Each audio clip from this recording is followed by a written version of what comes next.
आइए सुनते हैं मुंशी प्रेमचंद की लिखी हुई कहानी वज्रपात।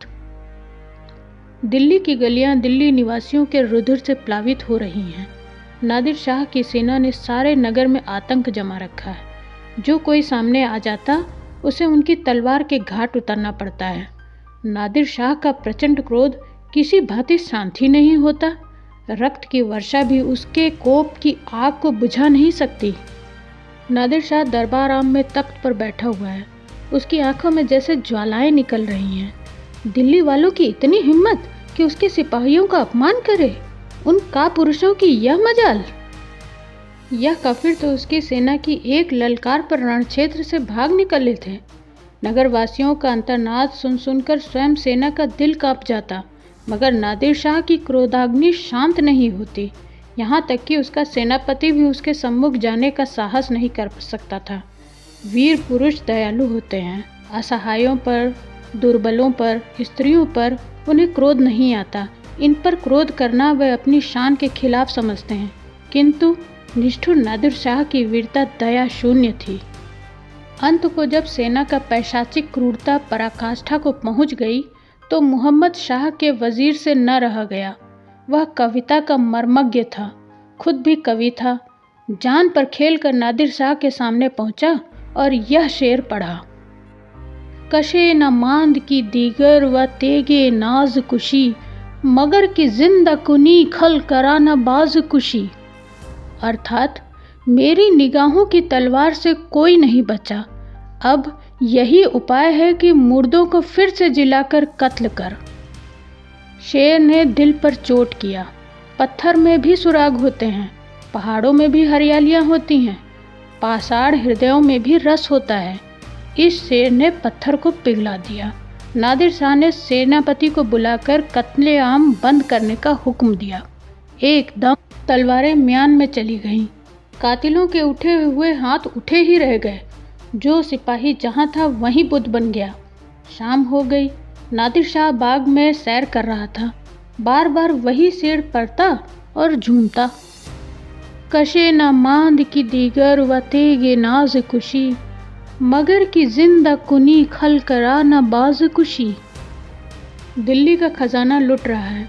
शाही महल पर पहरा है। कोई अंदर से बाहर या बाहर से अंदर आ जा नहीं सकता। बेगमें भी अपने महलों के बाहर बाग में निकलने की हिम्मत नहीं कर सकती थीं। महज खजानों पर ही आफत नहीं आई थी। सोने चांदी के बर्तनों, बेशकीमती तस्वीरों और आराइश की अन्य सामग्रियों पर भी हाथ साफ किया जा रहा है। नादिर शाह तख्त पर बैठा हुआ हीरे और जवाहरात के ढेरों को गौर से देख रहा है, पर वह चीज़ नज़र नहीं आती जिसके लिए मुद्दत से उसका चित्त लालायित हो रहा था। उसने मुगले आजम नाम के हीरे की प्रशंसा, उसकी करामातों की चर्चा सुनी थी। उसको धारण करने वाला व्यक्ति दीर्घजीवी होता है, कोई रोग उसके निकट नहीं होता। उस रत्न में पुत्रदायी शक्ति है, इत्यादि। दिल्ली पर आक्रमण करने का जहाँ और अनेक कारण थे, वहाँ इस रत्न को प्राप्त करना भी एक कारण था।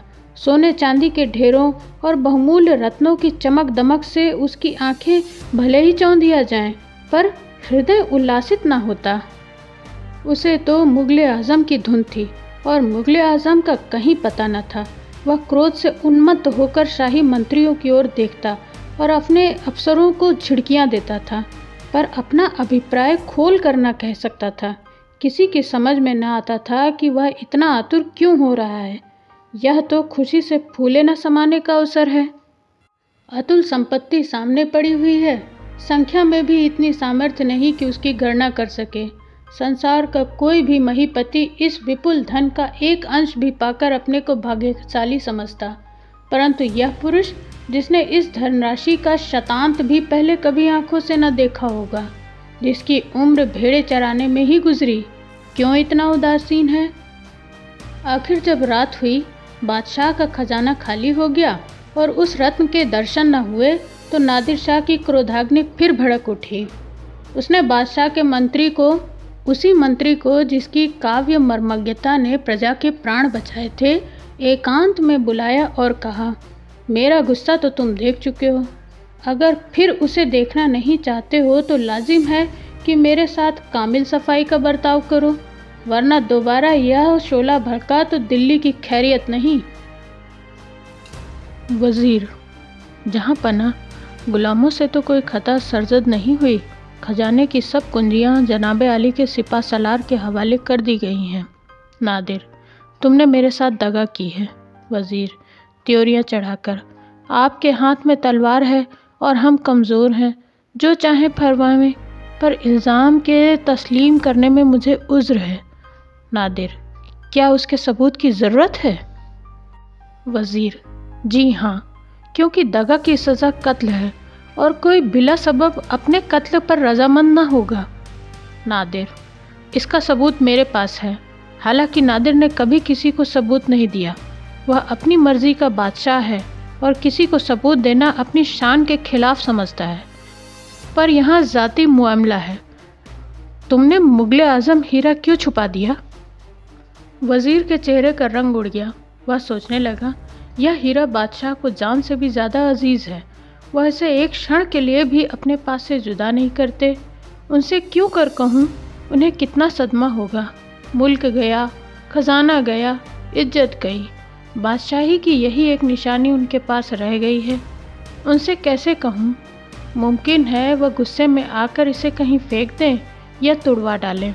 इंसान की आदत है कि वह अपनी चीज़ दुश्मन को देने की अपेक्षा उसे नष्ट कर देना अच्छा समझता है। बादशाह बादशाह है। मुल्क ना सही, अधिकार ना सही, सेना ना सही, पर जिंदगी भर की स्वेच्छाचारिता एक ही दिन में नहीं मिट सकती। यदि नादिर को हीरा न मिला तो वह न जाने दिल्ली पर क्या सितम ढाए। आह, इसकी कल्पना से ही रोमांच हो जाता है। खुदा न करे दिल्ली को फिर यह दिन देखना पड़े। सहसा नादिर ने पूछा, मैं तुम्हारे जवाब का मुंतजिर हूँ। क्या यह तुम्हारी दगा का काफ़ी सबूत नहीं है? वज़ीर, जहाँ पना, वह हीरा बादशाह सलामत को जान से भी ज़्यादा अजीज़ है। वह हमेशा अपने पास उसे रखते हैं।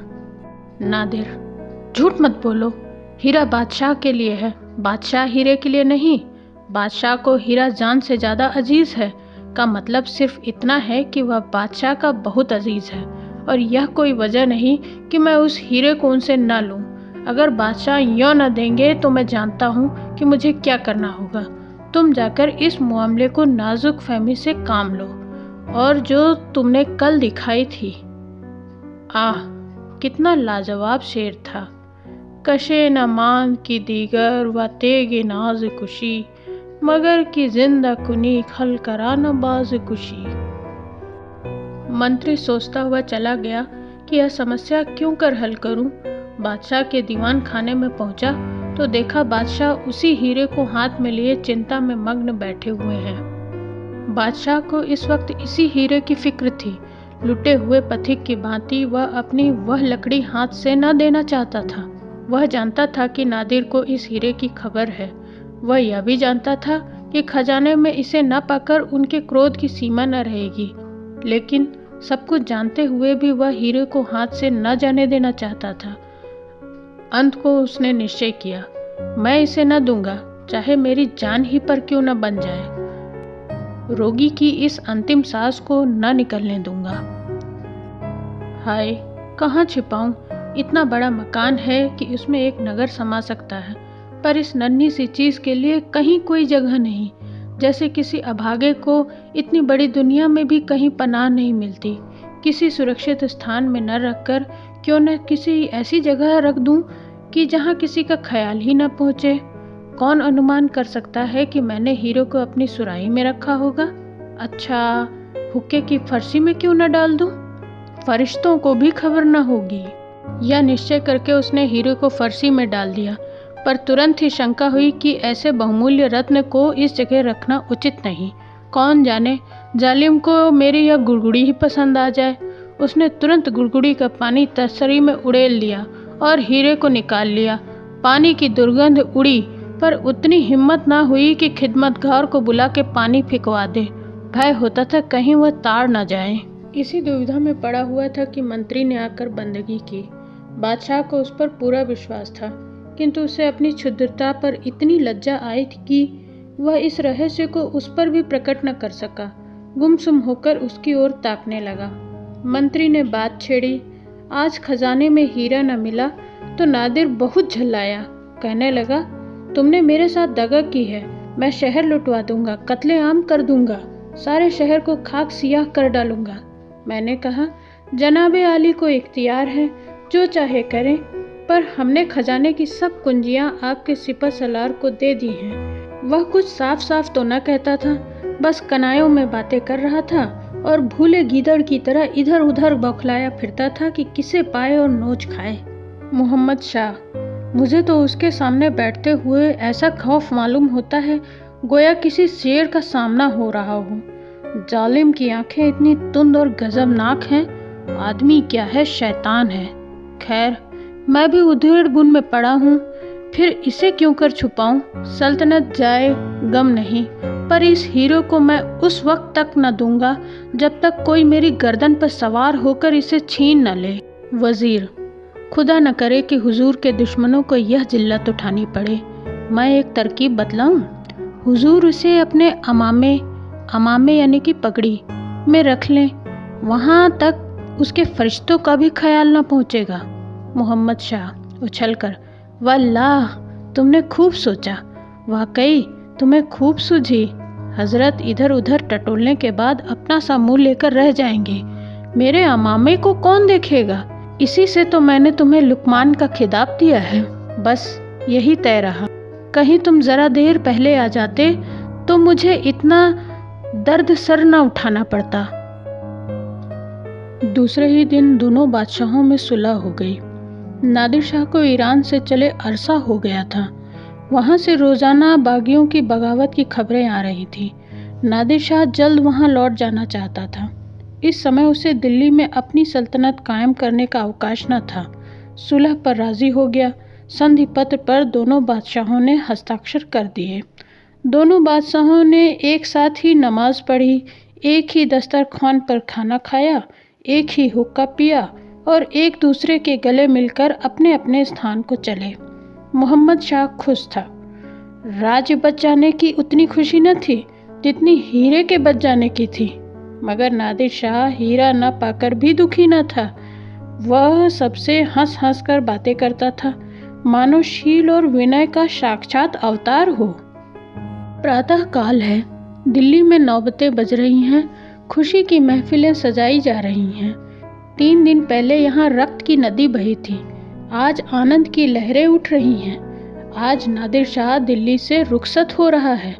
अशरफियों से लदे हुए ऊँटों की कतार शाही महल के सामने रवाना होने को तैयार खड़ी हैं। बहुमूल्य वस्तुएं गाड़ियों में लदी हुई हैं। दोनों तरफ की फौजें आपस में गले मिल रही हैं।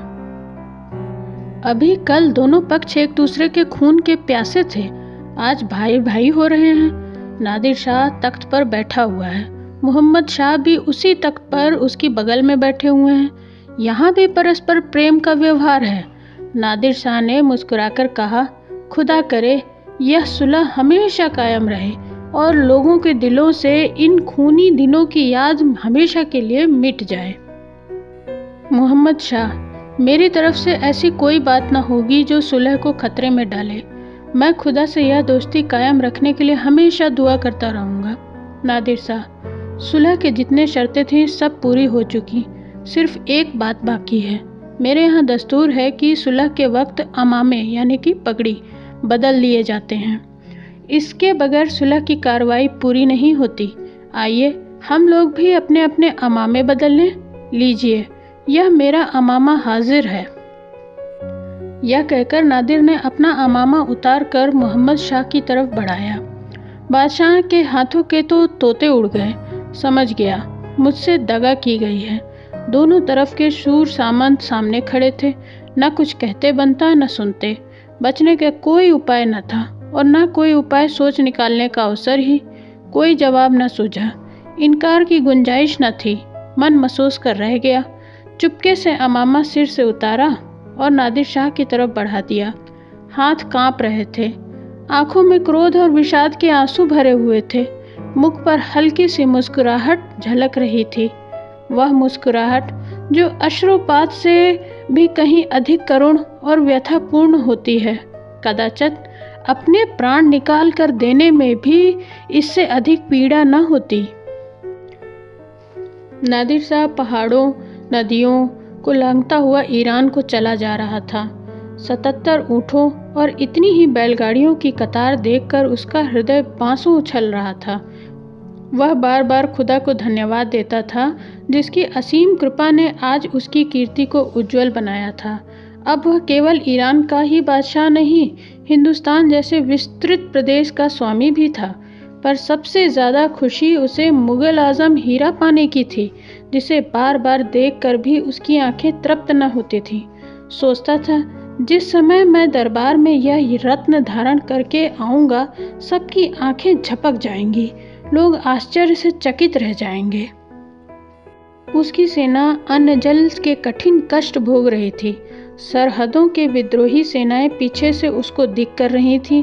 नित्य 10-20 आदमी मर जाते या मारे जाते थे, पर नादिर शाह को ठहरने की फुर्सत न थी। वह भागा भागा चला जा रहा था। ईरान की स्थिति बड़ी भयंकर थी। शहजादा खुद विद्रोह शांत करने के लिए गया हुआ था, पर विद्रोह दिन दिन उग्र रूप धारण करता जाता था। शाही सेना कई युद्धों में परास्त हो चुकी थी। हर घड़ी यही भय होता कि कहीं वह स्वयं शत्रुओं के बीच न घिर जाए।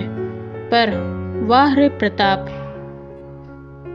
शत्रुओं ने ज्यों ही सुना कि नादिर शाह ईरान आ पहुंचा, त्यों ही उनके हौसले पस्त हो गए। उसका सिंहनाद सुनते ही उनके हाथ पांव फूल गए। उधर नादिर शाह ने तेहरान में प्रवेश किया, उधर विद्रोहियों ने शहजादे से सुलह की प्रार्थना की, शरण में आ गए। नादिर शाह ने यह शुभ समाचार सुना तो उसे निश्चय हो गया कि सब उसी हीरे की करामात है। यह उसी का चमत्कार है जिसने शत्रुओं का सिर झुका दिया, हारी हुई बाजी जिता दी।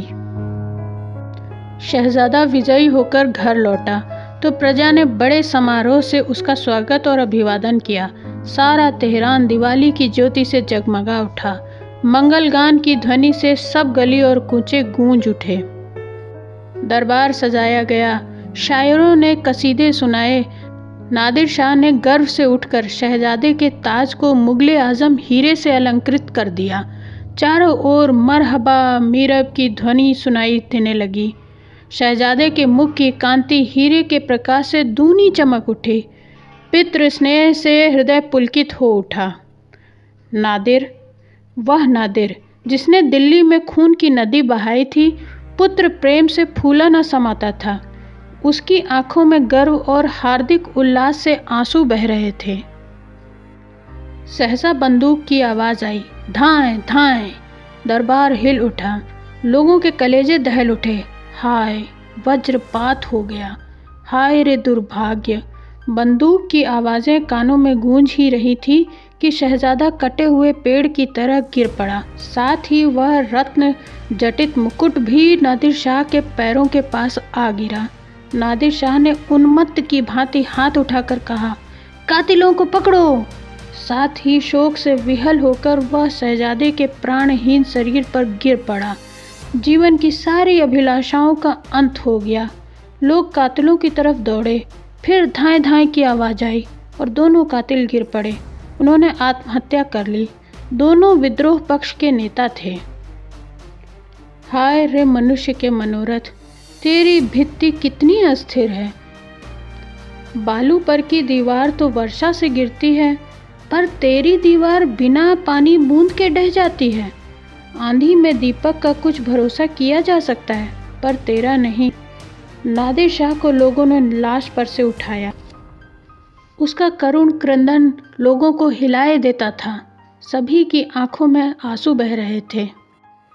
होनहार कितना प्रबल, कितना निष्ठुर, कितना निर्दयी और निर्मम है। नादिर शाह ने हीरे को जमीन से उठा लिया। एक बार उसे विषादपूर्ण नेत्रों से देखा, फिर मुकुट को शहजादे के सिर पर रख दिया और वजीर से कहा, यह हीरा इसी लाश के साथ दफन होगा। रात का समय था। तेहरान में मातम छाया हुआ था। कहीं दीपक, अग्नि का प्रकाश न था। न किसी ने दिया जलाया और न भोजन बनाया। अफीमचियों की चिलमें भी आज ठंडी हो रही थी, मगर कब्रिस्तान में मशालें रोशन थी। शहजादे की अंतिम क्रिया जो हो रही थी। जब फातिहा ख़त्म हुआ, नादिर शाह ने अपने हाथों से मुकुट को लाश के साथ कब्र में रख दिया। राज और संगत राज हाजिर थे। उसी वक्त कब्र पर ईंट पत्थर और चूने की मज़ार बनने लगा। नादिर शाह 1 महीने तक एक क्षण के लिए भी वहाँ से न हटा। वहीं सोता था, वहीं से राज्य करता था। उसके दिल में यह बात बैठ गई थी कि मेरा अहित इसी हीरे के कारण हुआ है। यही मेरे सर्वनाश और अचानक वज्रपात का कारण है। तो दोस्तों, यह कहानी बस यहीं तक। मुझे उम्मीद है आपको पसंद आई होगी। अगर आपको यह कहानी पसंद आई है तो मेरे चैनल को लाइक, शेयर और सब्सक्राइब करना ना भूलें और इस कहानी को अपने फ्रेंड्स के साथ शेयर ज़रूर करें। तो मिलते हैं जल्द एक नई कहानी के साथ। तब तक के लिए धन्यवाद।